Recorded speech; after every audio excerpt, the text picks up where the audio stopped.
What's going on, guys? It's Timo Flamingo coming at you again with another Pokemon Unite replay video, and today it's the Electric Mouse's turn. Oh yeah, that's right.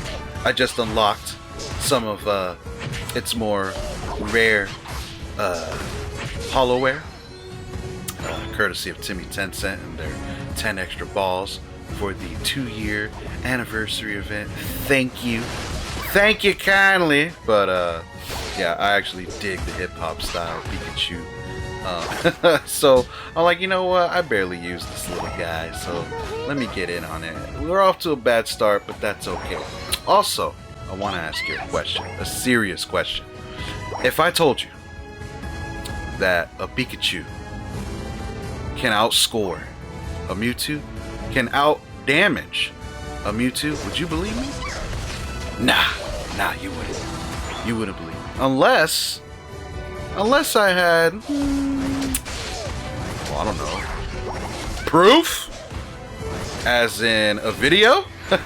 Yeah. So anyways, more on that later.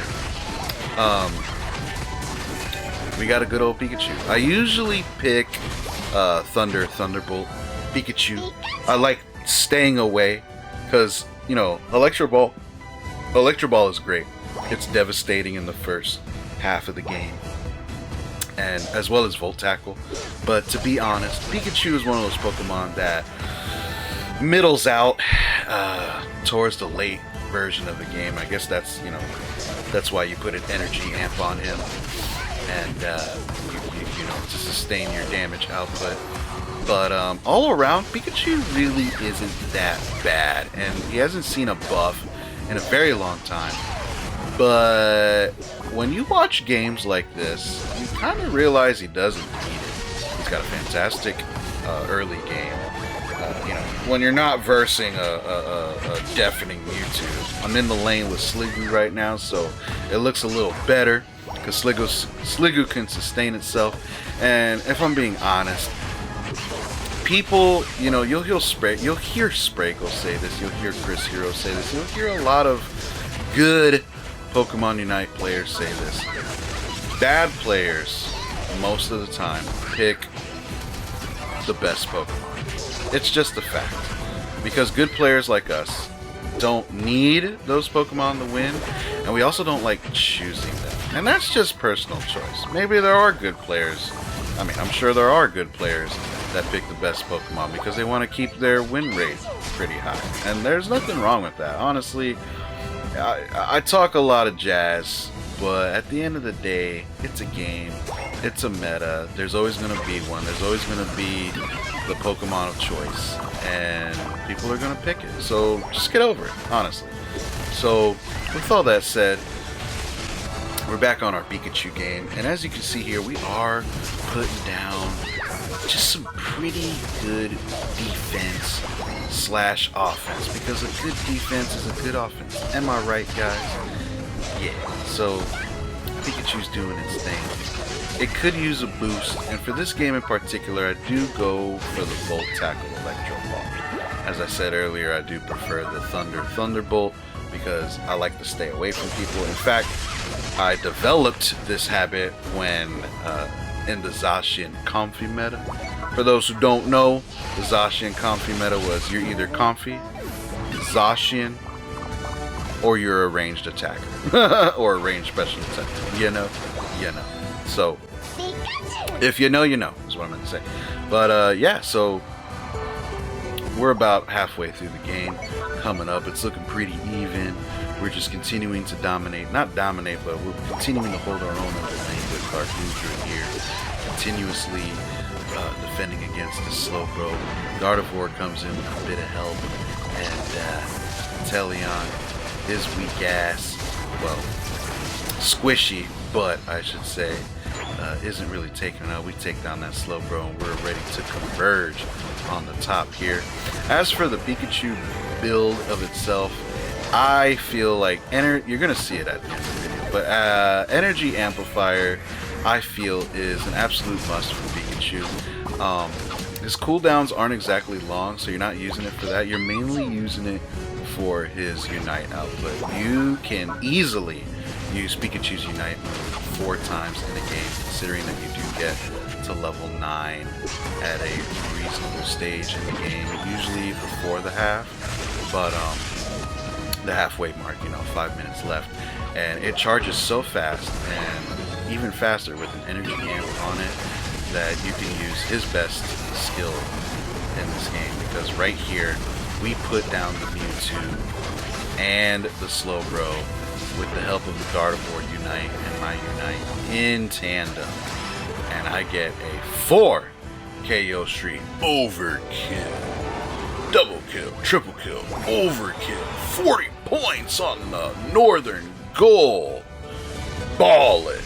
I don't know if you guys have ever played Halo, any of you watching this, but if Halo had like a score system, like if it was basketball, wouldn't it be, you know, even if you just get like a 10 kill streak or something, it just gives you these titles, you know, overkill, Kilimanjaro, stuff like that. I just want the guy, just right after he announces the kills, to be like, ballin', absolute monster, something like that. But anyways, back to the video. We're heading in a minute and a half or so before the raid fight. It's looking pretty easy, guys. We're only down by 2 points. They do take the Registeel, unfortunately. I would always have the bottom Reggie over the top Reggie, but it's okay. We're just looking at the state of the game. We get probably our 3rd ultimate off. We die in the middle of it. I feel like Pikachu, a good buff for Pikachu, honestly, would be a little tiny boost to his attack stat. Maybe its defense stat. It's pretty squishy, but it is an attacker, and all the attackers are squishy. But I don't know. Like I said, when you see games like this, Pikachu, you know, we do faint a bit. I'm not gonna lie, we do faint quite a bit. Not quite a bit, but a little more than my taste. But Pikachu, you know, it's quick enough. It does its thing enough to just get back in the game. We hit level 13 before the raid fight without even taking many bottom Reggies for the help.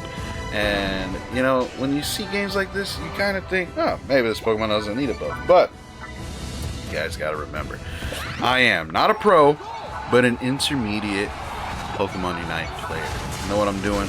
I know where I need to go. I know what I need to do. But I know I got a couple tricks up my sleeve. You know what I mean? As I solo that Slowbro. But anyways, Greninja picks up that KO. We're not able to take down the Regieleki before the half. Mewtwo comes and hushes all that up. Hushes up our inspirations. And if I'm being honest, I don't even remember who wins this game. But yeah, so getting back on our board here, we just respawn. The Rayquaza fight is happening. We're up almost 50 points, but that's not enough. That's not a comfortable lead in this stage. And getting up on this Slowbro, and Mewtwo's Unite right there cleans up Gardevoir and myself. Is absolutely abhorrent. Venusaur is heading in for the snipe. I don't know why it's attacking. Okay, bro, you could have scored there, but it gets interrupted by the Mewtwo, and it's all good. He tries to unite, but Mewtwo picks up the KO. Their opposing Inteleon is trying to solo Rayquaza. We got almost 2 Pokemon down each. 1 now. Goodra back coming in. Slowbro, Inteleon. The fight in the middle continues. I get my 4th, maybe my 5th Unite off, and yeah, we pick it up, boys. We pick it up. Goodra picks up that KO, my assist, and Mewtwo ends up being not the winning partay in there, but they all faint. They all go down, and it's just a classic beat down on the opposing squad. I'm surprised they didn't give up. I guess they have faith. But we put down the points. We are now up 500 points or so on the opposing team as I try to pick up this last minute KO on the Inteleon, which I do. And I break that goal with 12 points for good measure. Pikachu, aka Sparky, the Sparky boy, Try to. He just punches me out for what's probably like my 8th time fainting. But I'm going to be honest with you guys. Pikachu's not my favorite Pokemon in this game. It's far from my favorite Pokemon in general. But we try to play with all of them. And to be honest, with proof that it's a ranked match, that thing that I mentioned earlier, would you believe me if I can outdamage a Mewtwo? Our Mewtwo only goes 6 and 5. So once again, guys, it's not all about, you know, the skill. I mean, it's not all about the Pokemon. It's about the choice. Bad players are picking good Pokemon, which is okay. However, with 81,000 damage, it outshines our friendly Mewtwo here with only 64. However, the opposing Mewtwo does get his usual 100k. This is more of the Mewtwo that we are used to seeing. MVP going 9 and 10, but unfortunately his teammates weren't enough to sustain the W for him. We instead outdamage our entire squad and pick up a nice Pikachu game. So that's it, boys. Enjoy the build. Thanks for watching. It's Timo Flamingo signing out.